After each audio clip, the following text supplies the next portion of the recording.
Hello students, in this lesson let us study about the ports, its requirements and classification. So we'll see what exactly is a port, what are the things that a port should consist of and how it is basically classified.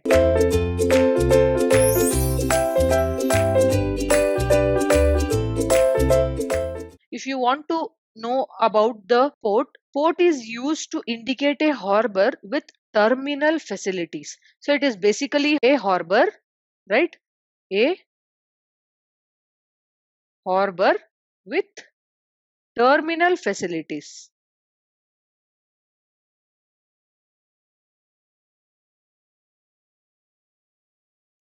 So what are your terminal facilities? Your stores, your landing of passengers,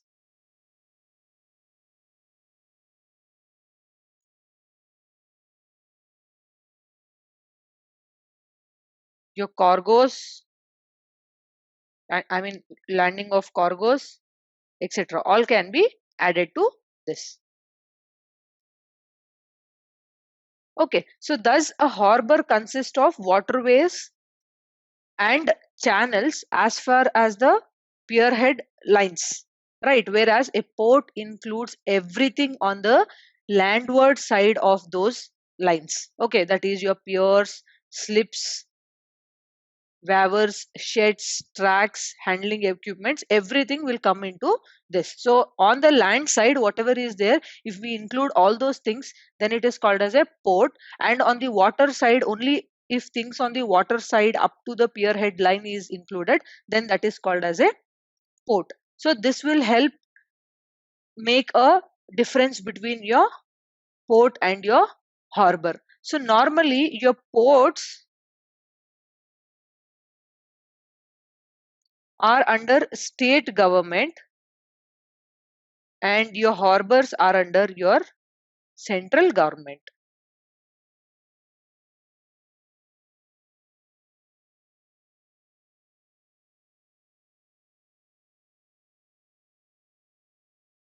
So we can say that every port includes a harbor. So every port includes a harbor, whereas every harbor will not include a port. So we can call all ports as harbors, but the vice versa is not possible. All harbors might not be ports. Okay, so this is about the introduction regarding the ports. Similar to harbor, but you have a terminal facility in your port, right? So now let us look into the classification. Okay, so the first classification is dependent upon the location. So where exactly your ports are located, based on that it is classified. So canal, if it is on a canal, it's called canal port.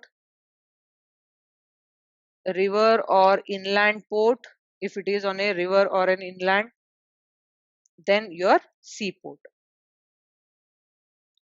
So based on location, it is classified into three categories. So a river port has simpler problems when compared to a seaports because the factor of protection from wave action is minimum here, right? So here it is minimum, whereas in the sea it will be maximum. And the terminal facilities of a river port mainly will depend upon what your railways and highways which are connected to it. While when we come for seaports, the topographical feature will play a major role in case of your seaport. Okay. Now there is something called as free port which you have to learn about. Right. What is it? Free port. It is used to indicate an isolated, enclosed and polycated land. Right. What is it? It is a isolated. Isolated means away from everything. Right. And enclosed. It will be totally enclosed and polycated area for handling what? Cargoes.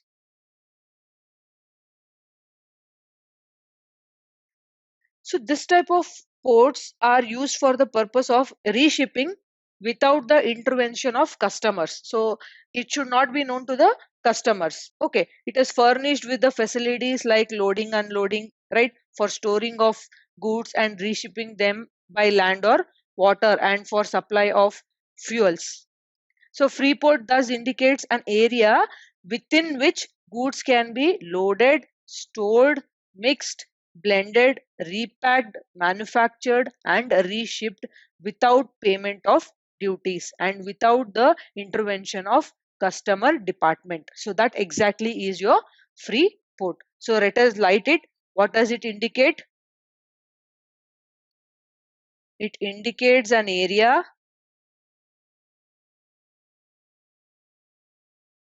within which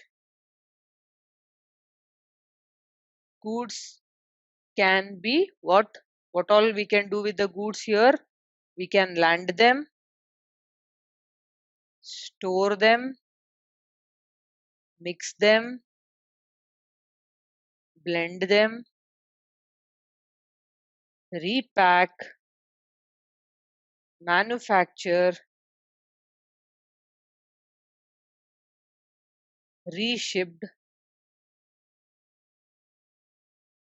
All this can be done without what? Without payment of duties and without your intervention of customers or custom department. Right, and in this free port, you will have an entry port where your foreign citizens and goods are cleared through a custom house. Okay.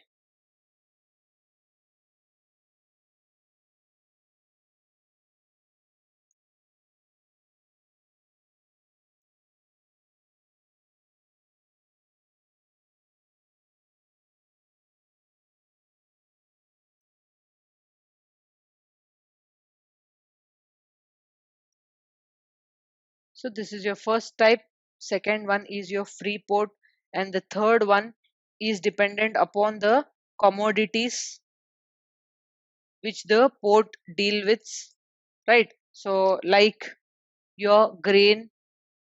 So if you are using it for the purpose of grain procurement and everything related to grain, and the next one is coaling. If it is under mines division, you are using it. Next one is your transshipment, right? The next one is ports on calls, etc. So these are all based on what? Your commodities. And the last type is dependent upon the size of port, right? So you have major ports, intermediate ports,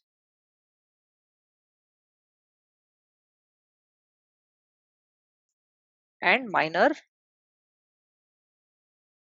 ports. So if they are very huge in size and attract more trade and comments, then it will come under the major ports. In between size and the small size will come under the minor ports. This also will to some extent depend upon where exactly these are located. Okay, these are the classification of ports: 1, 2, 3 and 4. 4 classification of ports. Hope you have understood this. Now let us move on to what are the requirements of your ports. What all things should be there in a port will come under the requirements. So there are many points. Let us discuss one by one. It should be centrally situated.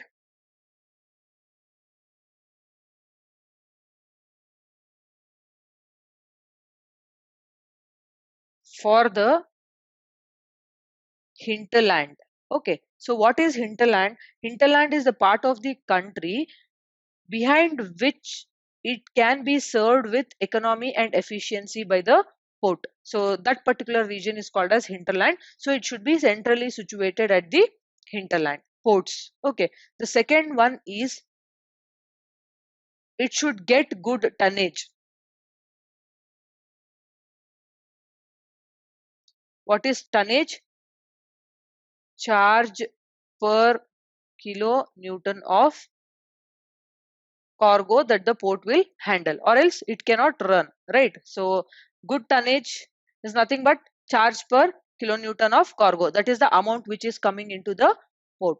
Okay, and it should have good communication with the rest of the country. So communication here is in terms of what? In terms of your telephonic communication, road communication, railway communication, right? All those are the things which will come under the communication. So it should be easily accessible and things can reach there quickly without any hindrance. So that will come under your communication. So this is related to what? Road and railways. Okay, so next, the hinterland should be fertile enough. The hinterland that is around the port should be fertile and it should have dense population.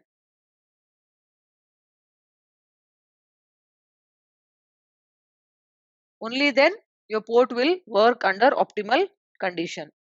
Right. The next one is it should be advanced in either the culture of the area or the trade or the industry. So in all these things, it should, that particular place should be advanced. So it should not be in backward places. Right. Then the sixth one, it should have a proper defense facility, and also it should resist if there are any seaborne inventions, that it should resist. So basically proper protection or defense should be there in the area of the port. Next, seventh one is it should have a valuable and extensive trade. So without a trade, your port cannot run. So value added port and an extensive means more wide range of things should be traded from that particular place. Okay, and it should be able to have a easy, smooth and economic development.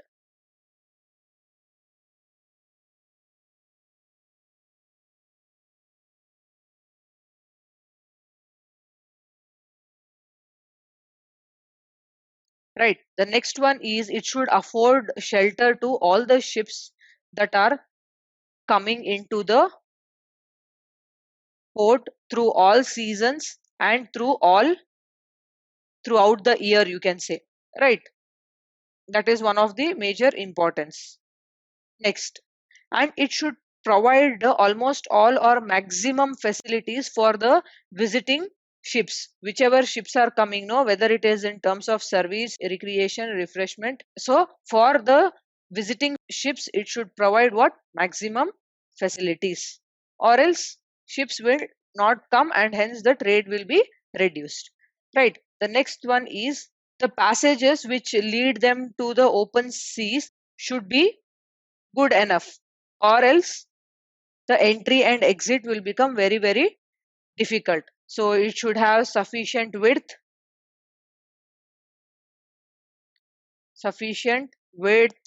depth, and it can be easily marked. The ports should be easily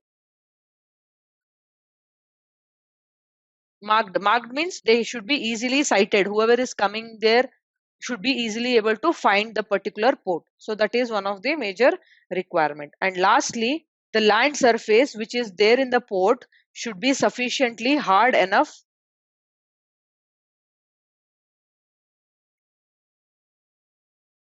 so that there is no frequent repairs which should come onto the port. Okay, if the coast is sandy, intermittent repairs of docks and port buildings will have to be carried out and that will become expensive. So if it is hard, there will be no need of any repairs because the damages occur will be very less. So these are some of the important or major requirements of a port. Hope you have understood this lesson. Thank you.